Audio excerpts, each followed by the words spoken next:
Salut à tous, on se retrouve aujourd'hui pour une nouvelle vidéo et la vidéo du jour concerne FIFA Best 2019, la cérémonie qui a eu lieu hier. Et j'ai pas compris beaucoup de choses dans cette cérémonie entre le podium et l'équipe type de l'année. Ça m'a un peu choqué de voir certains choix. En ce qui concerne le lauréat Lionel Messi, moi, à mon humble avis, c'est mérité pour moi. Lionel Messi, il a réalisé une grande saison, exceptionnelle saison l'année dernière. Certes, il n'y a pas eu de victoire en Ligue des Champions. Il n'y a pas eu de beau parcours en Copa América, mais Lionel Messi, individuellement, il a réalisé une saison stratosphérique. Et le podium, ça m'a un peu choqué de ne pas voir Sadio Mané sur le podium avec la saison qu'il a réalisée aussi lui l'année dernière. J'ai pas compris son absence sur le podium. Encore pire, son absence dans l'équipe type de l'année. C'est ce que je n'ai pas compris. L'équipe type de l'année où il y a 11 places, on trouve le moyen de ne pas le mettre encore là-dedans. Là, j'ai vraiment rien compris. Donc, cette cérémonie a été vraiment controversée, des décisions assez bizarres pour le coup. Ronaldo, que je trouve un peu moins méritant sur les toits du podium. Tout Ronaldo qu'il est, sa saison dernière n'a pas été non plus exceptionnelle.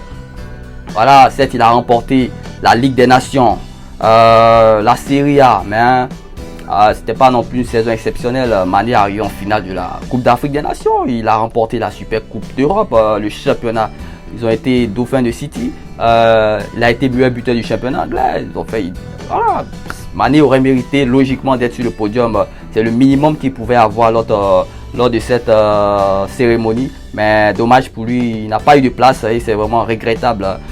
Les Africains, c'est compliqué, ce genre de distinction. J'avais pas envie de croire à cette hypothèse que les Africains étaient vraiment pas vraiment considérés à leur juste valeur, mais vraiment ça commence à être un peu flagrant là. Quand tu es africain, tu dois vraiment faire plus, 2 fois plus que les Européens, les Brésiliens, les Argentins, les Portugais, les Espagnols. Tu dois faire beaucoup plus.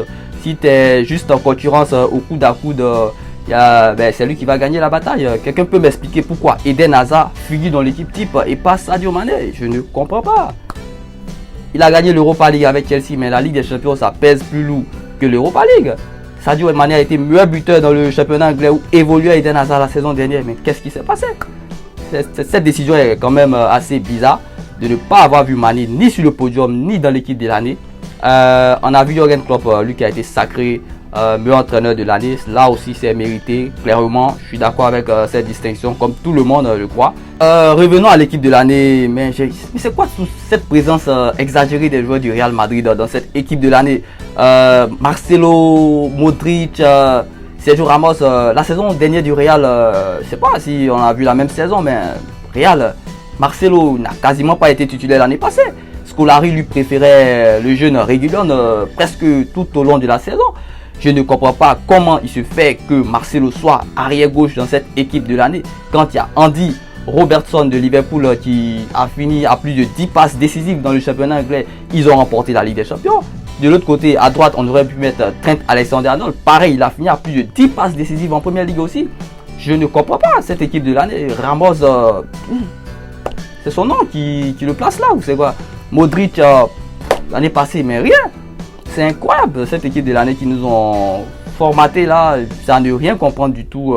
Donc c'était un peu ma réaction sur cette cérémonie qui m'a beaucoup laissé sur ma faim et n'ai pas vraiment été satisfait des choix opérés lors de cette cérémonie. C'est incompréhensible. Mais c'est comme ça, nous on est juste des passionnés de foot, on assiste, on peut donner notre avis. On se retrouve pour une prochaine vidéo et on n'oublie pas de s'abonner et de liker la vidéo. Break. Every single day